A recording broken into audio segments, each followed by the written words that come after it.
بیوی دیکھی جائے گی. اسی لیے اللہ تعالیٰ قرآن کے 29ویں پارے میں فرماتا ہے الذی خلق الموت والحیات لیبلوکم ایکم احسن عملا. اللہ نے موت کو پیدا کیا, اللہ نے زندگی کو پیدا کیا تاکہ اللہ تمہارا امتحان لے کہ کون بہتر عمل کرتا ہے, کون اچھا عمل کرتا ہے. اللہ نے یہ نہیں کہ کون زیادہ عمل کرتا ہے, اللہ نے کہا ہم آزمانا چاہتے کہ کون اچھا عمل کرتا ہے. تو یہ پہلی کنڈیشن ہے. اللہ کیا کامیاب ہونا ہے تو پہلی کنڈیشن کیا ہے؟ آپ عمل کرو. کون سا عمل؟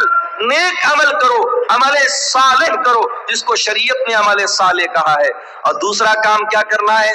وَلَا يُشْرِكْ بِعِبَادَةِ رَبِّهِ أَحَدًا, اور اپنے رب کی عبادت میں کسی کو شریک نہ کرنا, کبھی شرک مت کرنا.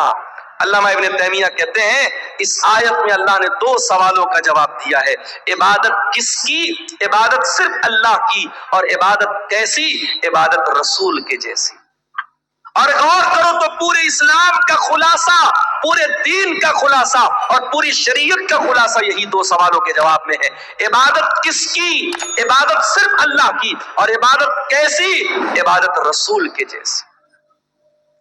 اور ہم جو کلمہ پڑھتے ہیں, اسلام میں داخل ہونے کا جو پاسپورٹ اور ویزا ہے, آپ انڈیا سے عمرہ کرنے جانا چاہتے, پاسپورٹ کا ریڈی ہونا ضروری ہے.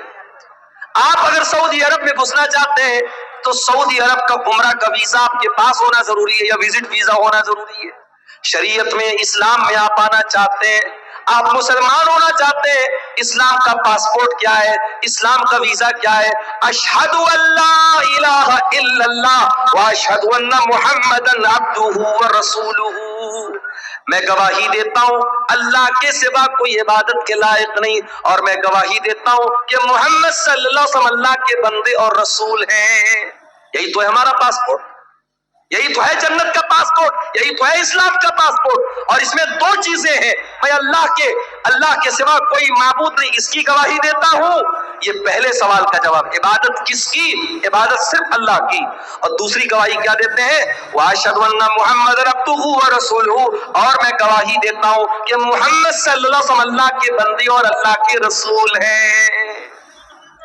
او براری والو, او سیما پور والو, بڑے افسوس کے ساتھ کہنا پڑتا ہے آپ نے نبی کا کلمہ تو پڑھا ہے, اشہد ان محمد رسول اللہ کا کلمہ تو ہم اور آپ پڑھتے ہیں, مگر افسوس کی بات ہے زندگی کے بہت سارے معاملات ایسے ہوتے ہیں جہاں ہم نبی کے طریقے کو اپنانے کو تیار نہیں ہیں. ابھی ایک بھائی مجھ کو ملے, کلیا چک کے رہنے والے, آپ کے اس علاقے میں اکثر آنا جانا ان کا ہوتا ہے. انہوں نے بتایا مولانا ذرا اس پر بھی آپ بولیے گا, آج سیما پور کے اس علاقے میں, اس بستی میں آج بھی لمبا چوڑا جہیز لیا جاتا ہے, تلک لیا جاتا ہے. وہ مسلمان, تو غریب بیٹی کے باپ سے بھی جہیز کی ڈیمانڈ کر رہا ہے, وہ بیچارہ بینک سے لون لے کر کے تجھ کو جہیز دے رہا ہے, تیری ڈیمانڈ پوری کر رہا ہے, اور تو بڑا سینہ چوڑا کر کے کہتا ہے میں تو اہل حدیث ہوں, میں تو قرآن و حدیث پر چلنے والا ہوں, میں تو اہل حدیث علماء کی تقریریں سنتا ہوں. ارے تو کیسا مسلمان ہے, تو کیسا اہل حدیث ہے, تو کیسا قرآن و حدیث پر چلنے والا ہے؟ کیا تو نے قرآن کی آیت نہیں پڑھی لقد کان لکم فی رسول اللہ اسوۃ حسنہ؟ اے مسلمانوں, تمہارے رسول تمہارے لیے نمونہ ہے, اور جب نبی نمونہ ہے تو جس طریقے سے نماز کے لیے نبی نمونہ ہے, روزہ میں نبی نمونہ ہے, حج میں نبی نمونہ ہے, زکوٰۃ میں نبی نمونہ ہے, اسی طریقے سے میرے پیارے بھائیوں شادی بیاہ میں بھی نبی نمونہ ہے. نبی نے تو 9 بیویوں کو اکٹھے رکھا نا, نبی نے تو 4 بیٹیوں کی شادی کی نا. مجھے کوئی ایک دلیل لا کے دے دو کہ نبی سے کسی بیٹی کی شادی کے ٹائم نبی سے ڈیمانڈ کی گئی ہو, یا نبی نے اپنی کسی شادی کے ٹائم ڈیمانڈ کی ہو. او لوگو, تم نے تو شادی بیاہ کا سارا سسٹم ہی خراب کر ڈالا. تم نے شادی بیاہ کو لڑکیوں کے لیے ایک بہت بڑا ابھیشاپ بنا ڈالا, ایک بہت بڑا کلنک بنا ڈالا. جس کے گھر میں 4 بیٹی ہو جائے وہ بیچارہ تو آدھا تو ایسے ہی بیمار ہو جاتا ہے کہ 4 بیٹیوں کی شادی کرنا ہے. جس گھر میں 4 جوان بیٹیاں ہو اور باپ بیچارہ مزدور ہو, تو باپ بیچارہ روزانہ اسی غم میں جیتا ہے کہ 4 جوان بیٹیوں کی شادی کیسے کروں گا۔ او لوگوں، تم نے تو بیٹیوں کی شادی کو اتنا مشکل کام بنا ڈالا کہ آج اس کام کو پورا کرنے کے لیے اپنی زمین اور مکان تک بیچ ڈالتے ہیں۔ اور کبھی آپ نے غور کیا کہ آج کے اس دور میں بھی بھارت سرکار کو یہ نعرہ کیوں لگانا پڑتا ہے کہ بیٹی پڑھاؤ بیٹی بچاؤ؟ بیٹی بچانے کا نعرہ یہ کیوں لگانا پڑتا ہے؟ کیونکہ 2025 کے اس ترقی کے دور میں جب ہمارے بھارت کا جھنڈا چاند کے اوپر بھی لہرا رہا ہے، آج بھی بھارت میں لاکھوں بچیوں کو ماں کے پیٹ میں مار دیا جاتا ہے۔ الٹرا ساؤنڈ کے ذریعے ان کو جانچ کر کے کہ ماں کے پیٹ میں لڑکی پل رہی ہے، اس کو ماں کے پیٹ میں ہی ختم کر دیا جاتا ہے۔ اگر آپ اس کے اسباب پر غور کریں، اس کی وجہ پر غور کریں، تو بہت بڑی وجہ لڑکیوں کی شادی میں آنے والی پریشانیاں ہیں۔ نہیں چاہتے لوگ کہ ہم یہ بوال کیوں پالیں، ہمیں نہیں چاہیے لڑکی، لڑکا ہوگا تو لائے گا اور لڑکی ہوگی تو لے کے جائے گی۔ یہ سوچ ہے آج سماج کی، میرے پیارے ساتھی۔ وہ لوگوں، شریعت 2 چیزوں کا نام ہے، عبادت کس کی؟ عبادت صرف اللہ کی، اور عبادت کیسی؟ عبادت رسول کے جیسی۔ اور عبادت رسول کے جیسی جب کرنا ہے تو نکاح اور شادی بیاہ بھی یہ آپ کی زندگی کا ایک بہت اہم حصہ ہے۔ ہمیں اور آپ کو یہ دیکھنا پڑے گا کہ نبی کے دور میں شادی بیاہ کیسی ہوتی تھی۔ اور ایک بات بولوں آپ سے، ہمارے نبی نے جو کام کیا ہے وہ کام کرنا بھی عبادت ہے، اور جو ہمارے نبی نے کام نہیں کیا ہے اور کرنے کا تقاضا تھا وہ کام نہ کرنا بھی عبادت ہے۔ مثال کے طور پہ اللہ کے نبی خانہ کعبہ کا طواف کرتے تھے۔ خانہ کعبہ کے 4 کونے تھے، ایک کونے کا نام حجر اسود تھا، ایک کونے کا نام رکن یمانی، اور 2 کونے اور تھے جو رکن شامی کہلاتے تھے۔ اللہ کے پیارے نبی جب خانہ کعبہ کا طواف کرتے تھے تو حجر اسود کا استلام کرتے تھے، اس کو ہاتھ لگاتے تھے، اور اسی طریقے سے رکن یمانی کو ہاتھ لگاتے تھے۔ 4 کونوں میں سے صرف 2 کونوں کو اللہ کے نبی ہاتھ لگاتے تھے، اور حجر اسود کو اگر موقع ملتا تھا تو چوم لیتے تھے۔ موقع ملے تو چوم لینا چاہیے۔ جو لوگ حج کرنے جاتے ہیں، عمرہ کرنے جاتے ہیں، وہ دیکھتے ہوں گے کہ خاص طور سے جو افریقہ والے، سوڈان والے موٹے موٹے ہوتے ہیں نا، یہ کسی اور کو آگے آنے ہی نہیں دیتے۔ اب انڈیا اور پاکستان کے دبلے پتلے لوگ تو پہلے ان موٹے لوگوں کو دیکھ کے کنارے سے بھائی ہٹ جاؤ ہٹ جاؤ۔ وہ سب تو ایسا دائیں بائیں کیونی لگا کہ آپ کو ایسا ماریں گے کہ آپ بے ہوش ہو جائیں گے۔ تو وہاں پر بھی دھکی دھکا ہو رہی ہے۔ یاد رکھو میرے پیارے ساتھیوں، حجر اسود کو چومنا یہ سنت ہے، ضروری نہیں ہے۔ اگر کوئی حج کر لے، عمرہ کر لے، اگر ایک بار بھی اس کو حجر اسود کو چومنے کے یا چھونے کا موقع نہ ملے، اس کے حج اور عمرہ کے ثواب میں کوئی کمی آنے والی نہیں۔ ایک صاحب عمرہ کر کے آئے اپنی اہلیہ کے ساتھ، تو کہنے لگے کہ مولانا میری بیوی کو بڑی شکایت ہے۔ میں نے کہا کیا شکایت ہے؟ بولے وہ کہنے لگی کہ وہ خانہ کعبہ پہ ہم دونوں کا سپنا تھا میاں بیوی کا کہ اپنا ہاتھ رکھ کے ہم سیلفی لیتے۔ اللہ، اب خانہ کعبہ کے پاس بھی یہ نوٹنکی ہو رہی ہے، وہاں پر بھی میاں بیوی دونوں اپنا ہاتھ رکھ کے فوٹو لے رہے ہیں، اور پھر اس کو ڈی پی بنایا جاتا ہے کہ یہ ہم نے یہ کام بہت بڑا کام کر دیا۔ اگر یہ بہت بڑا کام تھا، میاں بیوی کا اپنا ہاتھ خانہ کعبہ کے خلاف پہ رکھنا بہت بڑا کام تھا، میرے نبی نے بھی تو حج کیا تھا، میرے نبی نے بھی تو عمرہ کیا تھا، آپ نے کیوں نہیں اپنی بیویوں کے ساتھ خانہ کعبہ کے خلاف پر ہاتھ رکھا؟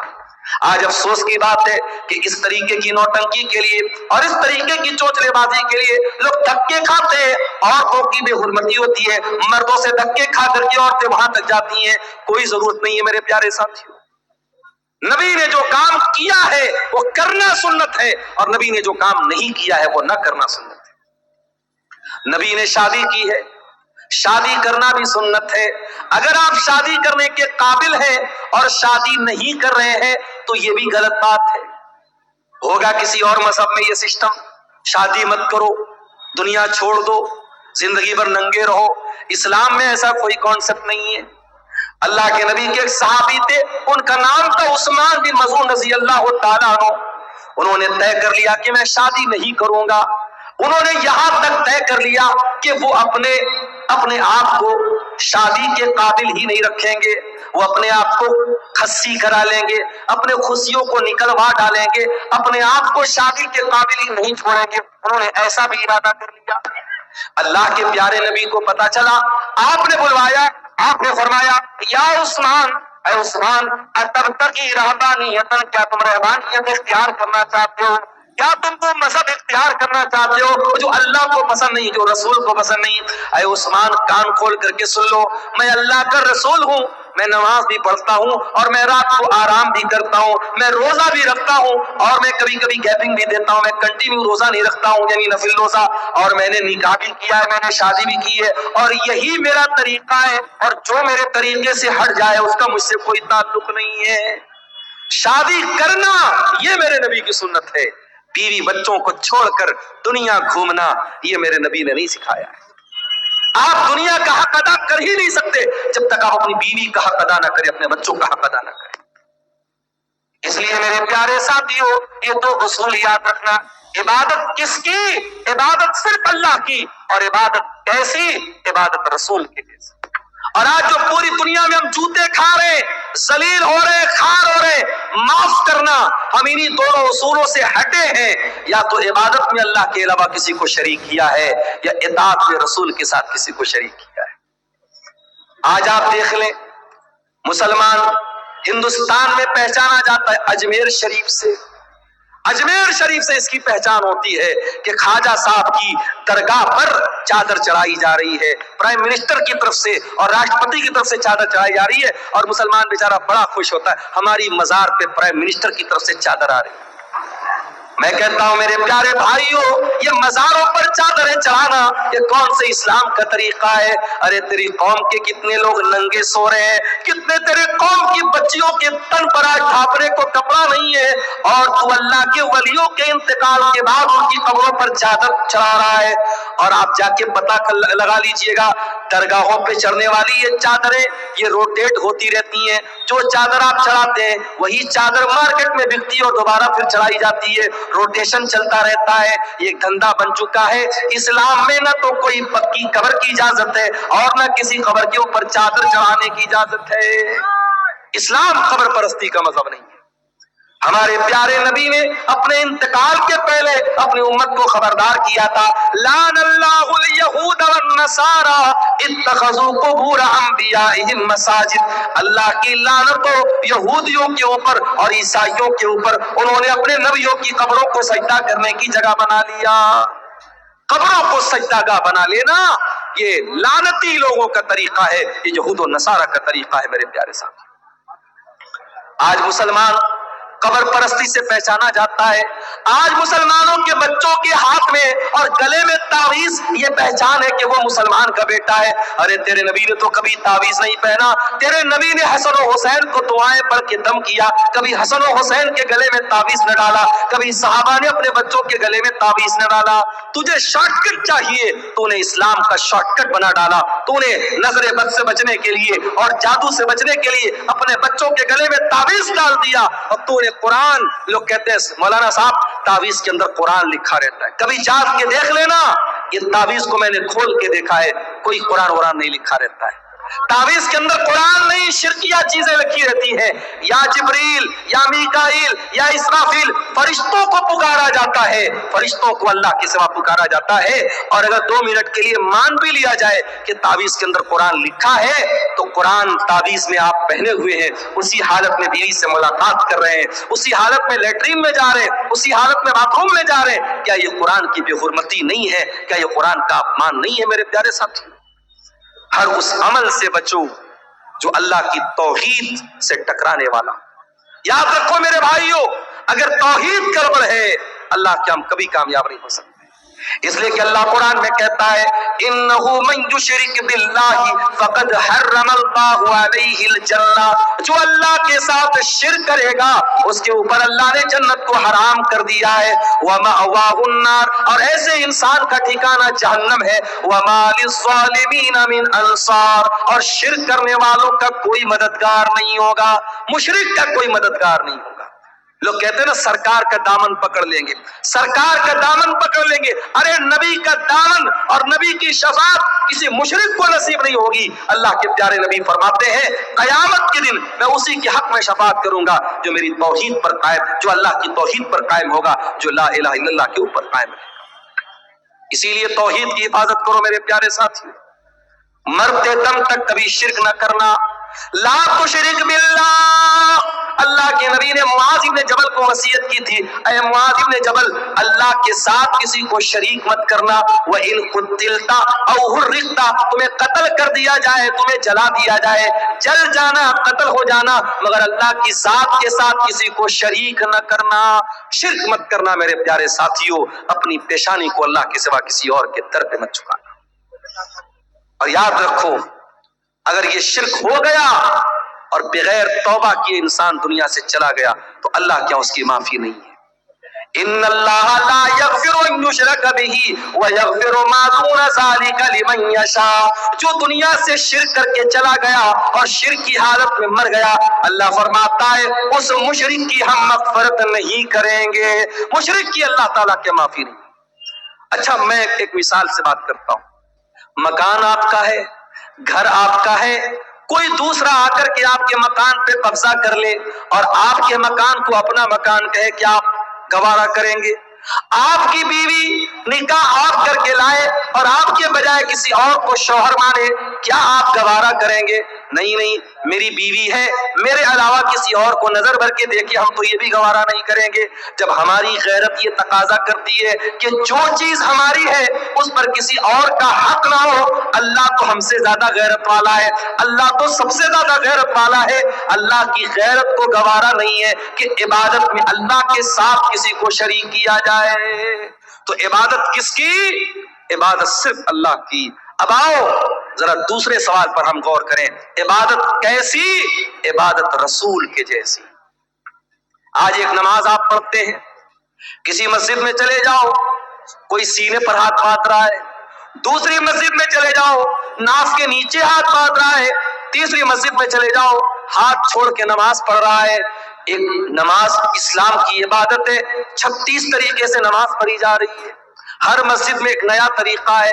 ایک مسجد میں گئے السلام علیکم ورحمۃ اللہ، السلام علیکم ورحمۃ اللہ کہنے کے بعد امام صاحب اور مقتدی لوگ زور سے کہتے اللہ اکبر، استغفر اللہ استغفر اللہ استغفر اللہ. دوسری مسجد میں گئے امام نے سلام پھیرا، جلدی سے ہاتھ اٹھایا، امام دعا کرنے لگا، پیچھے مقتدیوں نے بھی ہاتھ اٹھایا اور امام کی دعا پر آمین کہا. نماز کے طریقے میں اتنا متبھید کیوں ہے؟ نماز کے طریقے میں اتنا فرق کیوں ہے؟ کیوں اپنے اپنے مسلک کی طریقے کی نمازیں بنا کے آپ نے رکھی ہیں؟ آؤ میرے پیارے ساتھیوں، آج اس اسٹیج سے، مدرسہ اصلاحیہ کے اس اسٹیج سے آپ کو اتحاد کی دعوت دیتا ہوں، آپ کو ایکتا کی دعوت دیتا ہوں. آؤ نماز کا وہ طریقہ چلے گا جو جناب محمد رسول اللہ صلی اللہ علیہ وسلم نے بیان کیا. اور آپ نے فرمایا صلو کما رأیتمونی اصلی. اے میری امت کے لوگوں، اس طریقے پر نماز پڑھتے رہو جس طریقے پر تم نے نماز مجھ کو پڑھتے ہوئے دیکھا ہے. نبی کا یہ کہنا کہ میرے طریقے پر نماز پڑھتے رہو، نبی کا یہ کہنا اس بات کی دلیل ہے کہ قیامت تک وہ طریقہ محفوظ رہے گا. اور آج بھی حدیث کی کتابیں بتاتی ہیں کہ اللہ کے نبی جب تشہد میں بیٹھتے تھے تو کہاں پر انگلی ہلاتے تھے، کہاں پر انگلی کو حرکت دیتے تھے. جب آپ رکوع میں جاتے تھے تو گھٹنوں کو کیسے پکڑا کرتے تھے، جب آپ سجدے میں جایا کرتے تھے تو آپ کی ناک زمین پر ہوتی تھی کہ نہیں تھی، آپ کی پیشانی زمین پر ہوتی تھی یا نہیں تھی. ایک ایک طریقہ آپ کا نماز کا حدیث کی کتابوں میں ملے گا. تو عبادت کیسی؟ عبادت رسول کے جیسی. یہ اتنا نازک معاملہ ہے کہ آپ اس میں کوئی پھیر بدل نہیں کر سکتے. چلیے ایک مثال آپ کو دیتا ہوں، بہت پیاری مثال ہے، اس کو ذرا غور سے سنیے گا. حدیث کہاں پر ہے؟ بخاری میں بھی ہے، مسلم میں بھی ہے. راوی کون ہے؟ برا ابن عازب. کہتے اللہ کے پیارے نبی نے مجھ سے فرمایا اذا بیت مضجعک، اے برا جب تم بستر پہ سونے جاؤ تو پہلے تم وضو کر لیا کرو. ہمارے پاس کچھ عورتوں کا فون آیا، مولانا صاحب بڑے ڈرا انہیں سپنے آتے ہیں، مولانا صاحب رات میں ڈرا انہیں سپنے آتے ہیں، جنات پریشان کرتا ہے، جادو سے پریشان ہے. چلو ایک طریقہ تم کو بتا رہا ہوں، کبھی جنات پریشان نہیں کریں گے.